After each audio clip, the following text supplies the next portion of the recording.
नमस्कार। आर के त्यागी, गाजियाबाद, एनसीआर, दिल्ली। ओम सच्ची जनवानी नामे चैनल पर आपका स्वागत है, हार्दिक स्वागत है। Warm welcome, cordial welcome. कृपया मेरे यूट्यूब चैनल ओम सच्ची जनवानी नामे को सब्सक्राइब करें और वीडियो को शेयर, लाइक और कमेंट अवश्य करें, ताकि हमारे रिटायरी साथियों के, बैंक रिटायरी साथियों के व्यूज़ और इशूज़ पब्लिक तक जाएं, रिटायरी साथियों में जाएं, गवर्नमेंट तक जाएं और पॉलिटिकल पार्टीज तक जाएं। सोशल मीडिया को पॉलिटिकल पार्टी और गवर्नमेंट की आईटी सेल खंगालती रहती है, तो हमारे व्यूज़ तभी जाएंगे जब ये वीडियोस शेयर होंगे। आइए आज बात करते हैं पेंशन अपडेशन में। मैंने आज comrade CH Venkatachalam, general secretary AIBEA और चीफ नेगोशिएटर UFBU से टेलीफोन पर संपर्क साधा। ये सुबह ही सुबह की बात है, 8-9 के बीच में रही होगी। और मैंने उनसे पहले भी कई बार बात की है, पिछले सेटलमेंट के समय भी बात की थी मैंने, और आज भी बात की मैंने। तो मैंने उनसे पूछा कि ये जो एक्सक्रेशिया है जो दिया है, ये तो हमारी डिमांड थी नहीं, और ये हम अब pension updation on RBI line हम चाह रहे थे, पेंशन अपडेशन तो हमें मिला नहीं, और ये एक्सक्रेशिया कर दिया आपने, तो हमारा पेंशन अपडेशन तो ख़त्म हो गया इस तरह से, केप्ट इन एविडेंस। तो उसने मुझे जो जवाब दिया वो मैं आपको बता देता हूँ, और मेरे इस जवाब को मैंने शेयर किया था अपने कई सारे ग्रुप्स में, और उसमें जो मैंने जवाब दिया था उस पर कई सारे वीडियो भी बने हैं, कई लोगों ने बनाए हैं वीडियो, और 20-20, 25-25 हज़ार, 15-15 हज़ार उन पर व्यूज़ भी हैं अभी तक, सुबह से अब तक।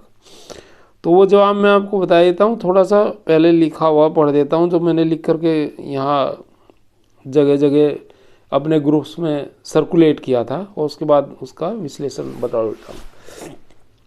सुबह ही सुबह मैंने जब ये बात हुई उसके 15 मिनट बाद ये लिखा था।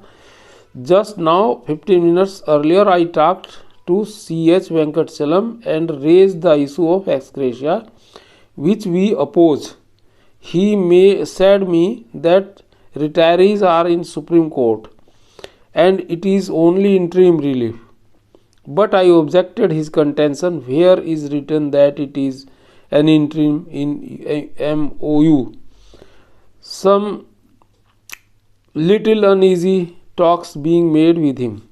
तो उन्होंने कहा कि ये तो इंटरिम है, इसका कोई दिक्कत नहीं है, और आपका पेंशन अपडेशन नहीं इससे रुक रहा, क्योंकि मैंने उन्हें कहा ना पेंशन अपडेशन तो हमारा रुक गया, कैप्टन अबेंस चला गया या नहीं होने का अब ये देने के बाद। तो उन्होंने कहा ये तो इंटरिम व्यवस्था है, इंटरिम दिया है आपको, और मैंने कहा इंटरिम लिखा कहाँ है इसमें? अगर इंटरिम लिखा नहीं है फिर वही आप बाद में, भाई पहले उन्होंने कहा 1995 में जो रेगुलेशन था उसमें अपडेशन की क्लोज नहीं है, अब ये कहने लगे IBA और ये, जबकि RBI वाले में भी नहीं थी वो क्लोज, तो अभी फिर बाद में ये प्रीटेक्स्ट ले लेंगे। तो मैंने कहा इसमें MOU में कहाँ लिखा है इंटरिम? तो वो थोड़ा सा इसमें वो हो गया ऐसे है की तरह से। He said if you say nothing to take then tell me it and pension updation will be from court's decision. It is not in my hand. I am telling you that it is interim arrangement. उन्होंने मुझे ये बताया कि interim arrangement है, और अगर आपको नहीं लेना है एक्सक्रेशिया तो बताओ मुझे, मतलब धमकी टाइप समझ लो एक तरह की, कि भाई अगर नहीं लेना तो ख़त्म करवा दूँ इसे। हालांकि ख़त्म वो अब क्या करवाएगा, MOU में आ गया, पर उसने इस तरीके से ही बात करी कि नहीं लेना तो बताओ, और फिर वो कहते हैं कुछ नहीं लेने से यह ले लो और बाकी सुप्रीम कोर्ट जो करेगा। उन्होंने कहा सुप्रीम कोर्ट में आप गए हुए, सुप्रीम कोर्ट ही डिसीजन देगा पेंशन अपडेशन में। IBA ने नहीं कहा कि आप सुप्रीम कोर्ट जाएं, वो कह रहे हैं IBA ने थोड़ा ही आपको कहा था कि सुप्रीम कोर्ट चले जाओ, आप गए। रिटायरी लोगों को उन्होंने ये भी कहा रिटायरी लोगों को कोर्ट में जाना पसंद आता है, बात करना नहीं। हम तो IBA तो कहता है कि हम बात करेंगे, बातों से समस्याओं का करेंगे, बाई पार्टाइट में सुलझाएंगे, जबकि इन्होंने स्पेशल अलाउंस को बाई पार्ट में ख़त्म कर दिया। स्पेशल अलाउंस को जो है उसमें हमारी पेंशन 41.8% मिल रही है हमें, मतलब 7.2 इसमें खा गए 50% के बजाय। और ऐसे ही इन्होंने और चीज़ें करी है, एक्सक्रेशिया कर दिया, पहले भी चीज़ें इसी तरह से कर दी। ये रिटायरीज को जो DAVA मर्जर का था वो और फैमिली पेंशन वो भी तो इन्हीं की हुई थी, उसे अब कह रहे हैं हमने करवा दिया, हमने करवा दिया। बात तो उसमें भी तब क्या करी थी तुमने शुरू में, उसमें सीलिंग लगा दी थी। IBA ने नहीं कहा कि आप सुप्रीम कोर्ट में जाइए, IBA कहता है कि बात करेंगे, बात से समस्या निपटाएंगे। रिटायरीज मुझसे पूछकर कोर्ट गए थे क्या? मैंने कहा रिटायरी लोग मजबूरी में कोर्ट गए थे, जब 30 वर्ष से कुछ नहीं हुआ तो रिटायर्ड लोग कहाँ जाए, मजबूरी में गए वहाँ। मैंने कहा स्पेशल अलाउंस में भी मजबूरी में गए वो। मैंने कहा आप लोगों ने स्पेशल अलाउंस इंट्रोड्यूस करके उसे भी फंसा दिया है और अब वो भी एक इशू बन गया है। अब आप देखते हैं ना स्पेशल अलाउंस के जो है नुकसान कितना हो रहा है रिटायरीज को, पेंशन और हर बार उसको बढ़ा देते हैं।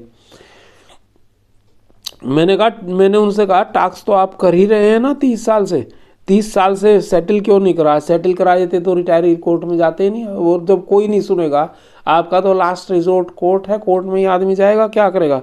वो मिले ना मिले, देर हो या ना हो तो आदमी जाएगा ही कोर्ट में। कोर्ट में हम बाद में गए, मैंने कहा उनको, और जब ज़्यादा निजी टाइप से कुछ टॉक्स हुए, डिस्कशन हुआ, तो वो कहने लगे, तो वह बोले कि आप मेरे मेंबर नहीं हो, अपनी रिटायरी एसोसिएशन से बात करो। आप मेरे मेंबर थोड़ा ही हो, रिटायरी आपके हैं, उनसे बात करो। I am not answerable to you. आपने मुझे फ़ोन किया तो मैंने आपको इतना बता दिया है, लेकिन बस ये बता दिया है, उन्होंने कहा अब ख़त्म करो डिस्कशन, बस हो गया। मैंने उसके बावजूद भी उन्हें कहा कि हम तो 40 वर्ष से आपकी मेंबरशिप में रहे हैं, उसकी कोई तो लिहाज करें और कोई तो उत्तरदायित्व महसूस करें। आप कोई उत्तरदायित्व नहीं ले रहे हैं, आप कह रहे हैं नॉट आंसरेबल टू यू। उस नाते आप हमें बताएं यह हमारा नुकसान क्यों हुआ और इसे ठीक कैसे किया जा सकता है। मैंने उनसे काउंटर क्वेश्चंस किए। एक्सक्रेशिया के बजाय हमें पेंशन अपडेशन चाहिए। मैंने कहा एक्सक्रेशिया नहीं, हमें तो पेंशन अपडेशन दिलवाओ। तो मैंने उन्हें ये भी कहा कि आप कह रहे हैं कि कोर्ट में केस है, तो कोर्ट में केस का तो व्यवस्था है कि सारा जब एग्रीमेंट हो जाता है तो लास्ट में एक लाइन लिख देते हैं कि एग्रीमेंट करने के बाद कि लिखा जाता है कि it is subject to the court's decision. जो भी कोर्ट है, high court, supreme court, it is subject to the court decision. कई सारे प्रमोशन वगैरह होते थे तो उसमें यही लिखते थे, क्योंकि वो कोर्ट में केस चलते रहते थे। और वैसे भी उसमें तो यह है कि भाई कोर्ट का जब डिसीजन आएगा, अगर अदरवाइज आ तो वो लागू हो जाएगा, नहीं तो ये है ही। But he was adamant that you are in supreme court, I have not asked you to go in court, ये उन्होंने मुझे कहा। जब मैंने बार बार अपनी बात रखी तो उसने मुझे मेरा दिमाग परेशान न करो, मेरा माथा ख़राब ना करो, और मुझे बहुत काम है, सुबह सुबह बहुत काम है मेरे पास, तुम इस बस हो गया। सुबह सुबह ही मेरे से जो है उलझ रहे हो और मुझे सुबह ही परेशान कर रहे हो, बस बंद हो करो। और जब मैं नहीं रुका, मैंने पूछना जारी रखा तो उन्होंने कहा thank you now, thank you, thank you, thank you, okay okay okay. तो वो ऐसे करने लगे, मुझे मजबूरन ये बंद करना पड़ा डिस्कशन। और वो बोले मैंने बता दिया है, इससे ज़्यादा कुछ बात नहीं करूँगा। और मुझे डिस्कशन बंद करना पड़ा उनसे, क्योंकि जब उन्होंने थैंक यू कर दिया तो मैं क्या करता। मैंने कहा यह गलत है, और उसमें कोर्ट डिसीजन में तो आप लिख सकते हैं कि court decision subject to the court decision. और मैंने भी जब उसने कहा तो अनिच्छापूर्वक बंद तो किया फ़ोन, उसने तो बंद कर दिया, वो तो चाह ही नहीं रहा था। पर वह एक बात पर लगातार जोर देता रहा कि रिटायरी का नेता वह नहीं है और इन सर्विस वालों का नेता है वह, उनका आपका करा दिया। ये एक्सक्रेशिया नहीं लेना तो बताओ, नहीं लेना तो बताओ। हम तो कहते हैं कुछ भी ना लेने से बेहतर है एक्सक्रेशिया ले लो। और उसने ये भी कहा कि ये आपका अपडेशन का थोड़ा ही बंद हो रहा है इससे, तो और इंटरिम बताया उसने इसे एक्सक्रेशिया को। लेकिन मैंने कहा लिखा तो कभी नहीं, बाद में तो तुम कह दोगे। तो ये स्थिति है। और ये इनका ये है कि भाई रिटायरियों के नेता नहीं, इन्होंने कह दिया। और फिर बात क्यों कर रहे हो भाई तुम रिटायरियों के बारे में? क्यों तो तुमने फैमिली पेंशन की बात करी, क्यों डीए मर्जर की बात करी, और क्यों रिजाइनीज की बात करी, और क्यों एक्सग्रेशिया की बात करी, और क्यों पहले जो है वो जब पेंशन आई थी तो तब तुमने जो है 1995 में जो स्मॉल कमेटी वगैरह 1993 के एमओयू में जो डिसीजंस थे उनको एमओयू 1995 में वो उसमें अपडेशन की क्लोज जो है उसमें तुमने वो नहीं करा जो थे 1993 में। और क्यों तुमने फिर वो नहीं करा? सुप्रीम कोर्ट ये रिजर्व बैंक की यूनियन थी, बॉम्बे हाई कोर्ट का डिसीजन आने के बाद उसने वो कर दिया था, एजिटेशन और प्रोग्राम लगा दिए थे स्ट्राइक के। गवर्नमेंट मजबूर हो गई थी आरबीआई को देने के लिए पेंशन अपडेशन। और मुंबई हाई कोर्ट में इन्होंने जो है एमओएफ और डीएफएस के उच्च अधिकारियों ने एफिडेविट दे रखा है कि अगर यहाँ हम देते हैं आरबीआई में पेंशन अपडेशन तो हमें पब्लिक सेक्टर बैंक्स और फाइनेंशियल सेक्टर के जो इंस्टीट्यूशंस है वो उनकी डिमांड होगी तो वहाँ भी देना पड़ेगा। तो सुप्रीम कोर्ट ने उसके बावजूद अलाउ कर दिया था कि नहीं इनको दे दीजिए आप, उसको माना नहीं था। तो अब जब तुमने एफिडेविट पहले ही दे रखा है, तुमको ये पता है और बाद में भी तुमने एग्री किया कि हाँ वहाँ भी देना पड़ेगा, अब तुम क्यों मुँह कर रहे हो इस चीज़ से? ये तो सरासर बेईमानी हुई। और वहाँ स्टेट बैंक में तो तुमने सेकंड थर्ड बेनिफिट दे रखा है, उसमें भी 40 से 50% कर दी पेंशन, जो भी 18-20% लोग बचे हुए थे। और हाई पावर्ड कमेटी ने कहा ये इनजस्टिस है, तो यहाँ इनजस्टिस नहीं नजर आ रहा। हाई पावर्ड कमेटी को तो इंडस्ट्री वाइज पैरिटी का भी काम दिया गया था, परव्यू में था उसका, उसने उस पर क्यों नहीं रिपोर्ट दी? अभी आज लोकसभा में जो जवाब दिया इन्होंने उसमें भी इन्होंने ऐसा ही कहा कि फंडेड स्कीम है और उसमें प्रोविज़न नहीं है पेंशन अपडेशन का। और कोर्ट में है ये लोग, यही जवाब दिए इन्होंने। अब इनका मुझे तो समझ में आता नहीं है क्या बताना चाहते हैं और क्या कहना चाहते हैं। और बाकी ये धांधलेबाजी हो रही है। और गवर्नमेंट और डीएफएस और आईबीए और ये सब मिले हुए हैं। हमने इतने मेल इनको कर लिए हैं, इतने हमारे यूनियन के नेताओं में हाईवे पार्क वगैरह ने कर लिए हैं, इतना इनको कह लिया है, लेकिन इनकी समझ में नहीं आता। और ये भी जानकारी लग रही है, कल हमने ये भारतीय मजदूर संघ के जो दफ्तर में एनओबीडब्ल्यू के जो नेगोशिएटिंग टीम के एक मेंबर हैं एनओबीडब्ल्यू के जनरल सेक्रेटरी मिस्टर मनमोहन दास, उनसे भी मीटिंग करी थी। 30-40 लोग हम थे और काफ़ी उन्हें बातें कही, बड़ा एजिटेट हमने उन्हें करा और सारी बातें रखी। हालांकि उन्होंने ये नहीं कहा कि हम रिटायरी के नेता नहीं हैं, ये नहीं उन्होंने कहा। और हम वो कह रहे थे कि भाई हम तो करते ही हैं देखिए आप लोगों के लिए, लेकिन उन्होंने ये किया तो हमने सुबह ही पकड़ा वेंकटचलम को कि भाई चलो हम इसको।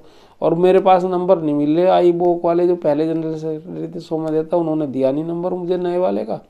और AIBOA के जनरल सेक्रेटरी का मिलेंगे तो उनसे भी मैं बात करूँगा अच्छी तरह से, और बंद लिस्ट से भी बात करूँगा।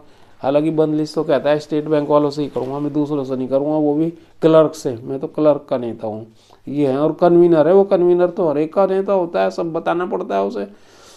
तो ये इनकी है। और एक बार मैंने वेंकटचलम से 2023 में जब वो पुराना सेटलमेंट है उसके 2-4 महीने में ये सब डिटेल पूछी थी चीज़ें कि भाई क्या हो रहा है हमारे सेटलमेंट में। और 2012 के जो इशूज़ हैं 2012 वालों के स्पेशल अलाउंस और दूसरे इशूज़ और पेंशन अपडेशन भी उनका भी करवा रहे हो या इनका? बोला हमारी तो टॉक्स में है। और थोड़ी सी बातें उसने बताई। और जब मैंने उससे थोड़ा कहा कि भाई ये मुझे बताओ टॉक्स में, तो मुझे पता है, तो कहता है अगर ज़्यादा बात करेंगे तो ईडी आ जाएगी सुबह को घरों में हमारे, इससे ज़्यादा नहीं बात कर सकते। इस गवर्नमेंट में सब डरते हैं, अरे भैया तुमने ऐसा क्या काम कर लिया जो ईडी तुम्हारे आएगा? तुम कोई ब्रांच मैनेजर नहीं हो, रीजनल मैनेजर नहीं, जोनल मैनेजर नहीं है कि लोन लान में कुछ लेना देना कर रखा हो तो फिर तुमने कहेंगे ईडी आ जाएगी। नेता हो तुम कहते हो हम तो सेवा करने के लिए नेता हैं और पुरोधा हैं, पेंशन के आर्किटेक्ट हैं, तो तुम कहीं को ईडी तुम्हें परेशान हो रहे हो? तो ये जो है मैंने आपको शेयर किए हैं सारी बातें। बाकी और भी एक वीडियो बनाता हूँ, कुछ और चीज़ें मैं बताऊँगा, कुछ जो आज मेरे डिस्कशंस हुए हैं लोगों से। तो लेकिन ये वेंकटचलम का बड़ा इस तरह का होपलेस, इन्होंने कहा कि मैं तुम्हारा नेता हूँ, पहले नहीं इसने कभी कहा। लेकिन अरे भाई नेता नहीं हो तो फिर तुम टॉक्स में क्यों बैठते हो? वहाँ तो तुम ये कहते हो मैं तो रिटायरी हूँ, तो मैं रिप्रेजेंट को करता हूँ रिटायरीज को। और यहाँ पे तुम कहते हो नेता नहीं हो और टॉक्स कर रहे हो तुम उसमें, फिर किस उन्हें कहो रिटायरीज। को बुलवाओ, वहाँ की रिटायरीज करेंगे जी बात रिटायरीज की, इसमें वो तो तुम नहीं कर रहे इस बात में।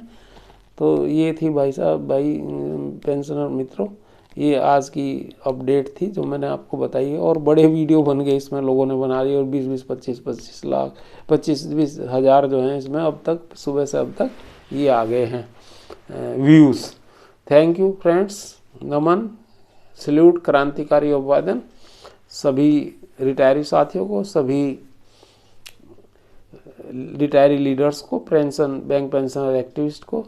सभी संपन्न, प्रसन्न और स्वस्थ रहें, मंगलमय रहें सपरिवार। और जय भारत, जय सनातन समाज संस्कृति। ओम नमः शिवाय, ओम ब्रह्मा विष्णु महेश, जय हो।